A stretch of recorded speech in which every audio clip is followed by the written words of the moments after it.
আসসালামু আলাইকুম প্রিয় শিক্ষার্থীরা। আজকে আমরা নবম শ্রেণীর নতুন কারিকুলামের দ্বিতীয় অধ্যায় সপ্তম লেকচার নিয়ে হাজির হয়েছি। সপ্তম লেকচার আজকে আমরা দেখব পাঠ্য বইয়ের 39 দলগত কাজ। ওকে, তো দলগত কাজে কী দেওয়া আছে এখানে? নিচের 5টি বাক্স এর প্রতিটি থেকে একটি করে সংখ্যা নিয়ে সমান্তর অনুক্রম তৈরি করো এবং সহপাঠীদের সাথে তোমার তৈরি অনুক্রমগুলো মিলিয়ে দেখো। তারপরে এখানে 1, 2, 3, 4, 5টা বাক্স দেওয়া আছে। এখান থেকে আমরা প্রত্যেকটা 5টা করে সংখ্যা নিয়ে 5টা অনুক্রম তৈরি করে দেখো।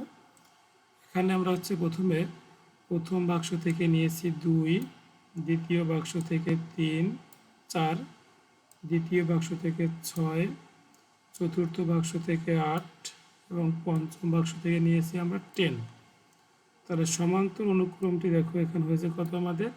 2, 4, 6, 8, 10। এটি একটি সমান্তর অনুক্রম। কিভাবে? 4 থেকে 2 বিয়োগ করলে 2, 6 থেকে যদি 4 বিয়োগ করি 2, 8 থেকে যদি আমরা 6 বিয়োগ করি 2, 10 থেকে যদি 8 বিয়োগ করি 2, এটা একটা সমান্তর অনুক্রম। সেমভাবে দেখো আমরা পঞ্চম বাক্স থেকে নিচে -12, দ্বিতীয় বাক্স থেকে -9, তৃতীয় বাক্স থেকে -6, চতুর্থ বাক্স থেকে -3 আর প্রথম বাক্স থেকে নিয়েছি আমরা 0। দেখো এটি একটি সমান্তর অনুক্রম। এই যে দেখো -9 থেকে যদি আমরা 12 বিয়োগ করি তাহলে দেখো -3 হয়, -6 থেকে 9 বিয়োগ করলে -3 হয়, -3 থেকে 6 বিয়োগ করলে 3 আর 0 থেকে -3 বিয়োগ করলে 3।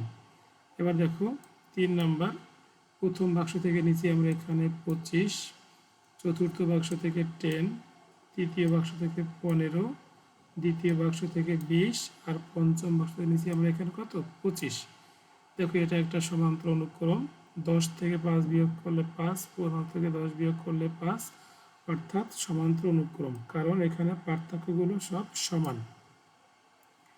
এবার দেখো 4 নাম্বার, প্রথম বাক্স থেকে নিয়েছি আমরা এখানে 3, পঞ্চম বাক্স থেকে 10, চতুর্থ বাক্স থেকে 17, দ্বিতীয় বাক্স থেকে 24, তৃতীয় বাক্স থেকে 31 নিচ্ছি আমরা এখানে। ওকে, এটা একটা সমান্তর অনুক্রম। দেখো পার্থক্যগুলো কি সব সমান আছে এখানে।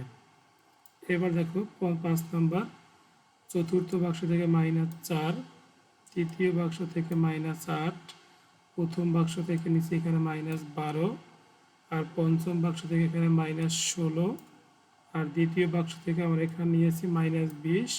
এটা একটা সমান্তর অনুক্রম, কারণ দেখো এখানে আর যে কোনো পদ থেকে আগের পদগুলো বিয়োগ করলে বিয়োগফলগুলো একই হবে। ঠিক আছে, এবার দেখো পাঠ্য বইয়ের পৃষ্ঠা 40-এর একক কাজ। তো এখানে আমাদের আছে 2টি গুণোত্তর অনুক্রম নিচের বাক্সে লেখো, যেখানে একটি সাধারণ অনুপাত হচ্ছে 1/3, আরেকটি তোমার নিজের মতো করে লিখতে হবে। দেখো এখানে অন্যটি তোমার নিজের মতো করে অনুপাত তৈরি করো। দেখো সাধারণ অনুপাত 1/3 হলে গুণোত্তর অনুক্রম হবে 1, 1/3, 1/9, 1/27। দেখো 1/3 থেকে যদি 1কে ভাগ করি 1/3, 1/9 থেকে যদি 1/3কে ভাগ করি তাহলে 1/3, 1/27 ভাগ 1/27 ভাগ 1/9, এটা ভাগ করলে দেখো কত হবে আমাদের? 1/3 হবে। আর সাধারণ অনুপাত 2 ধরছি এখানে আমরা, তাই গুণোত্তর ধরা হবে কত? 3, 6, 12, 24। এখানে আছে তুমি নিজের মতো ধারা ধরে তৈরি করতে পারো এখানে অনুপাত। তাহলে মনে করো এখানে তুমি 3 নিবা, তো 3 অনুপাত নেও এখানে। তাহলে 3 অনুপাত যদি এখানে ধরো তাহলে এখানে ধারা কী হবে তোমার? তাহলে আর তুমি এখানে নিতে পারো 1, 3, 9, ... এরকম নিতে পারো। এবার দেখো পাঠ্য বইয়ের 41 পৃষ্ঠার একক কাজ ও এর সমাধান। 2টি অসীম ও 2টি সসীম ও অসীম গুণোত্তর অনুক্রম উদাহরণ দাও।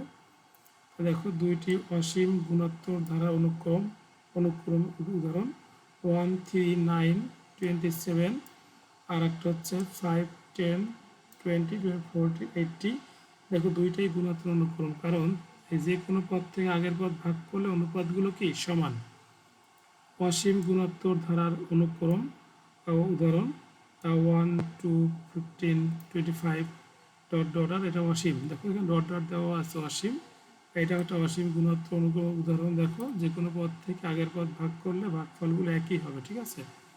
তারপর বলেছিল যে এবিসি গুণোত্তর অনুক্রমভুক্ত হলে নিচের ফাঁকা ঘরগুলো পূর্ণ করো। তাহলে এখানে ফাঁকা পূর্ণ করতে হবে। দেখো এই বি থেকে এ ভাগ করলে বি বাই এ, তাহলে এই ঘরটায় বসবে তোমার হচ্ছে বি, আর এই ঘরটায় বসবে তোমার সি এ। আর এখানে দেখো সি ভাগ এ, যে কোনো পদ ভাগটা আগের পদ, এখানে বসবে সি আর এখানে বসবে কত বি। দেখো পূর্ণ করা আছে বি বাই এ আর সি বাই বি এটা। তাহলে আমরা আজকে লেকচার সাথে 100 পৃষ্ঠা পর্যন্ত কাজগুলো দেখলাম। পরবর্তী লেকচারে আমরা হচ্ছে বাকি ম্যাথগুলো দেব। আর যদি ক্লাসটি ভালো লাগে তাহলে নিশ্চয়ই চ্যানেলটি সাবস্ক্রাইব করবে এবং ভিডিও লাইক করবে, শেয়ার করবে। আল্লাহ হাফেজ।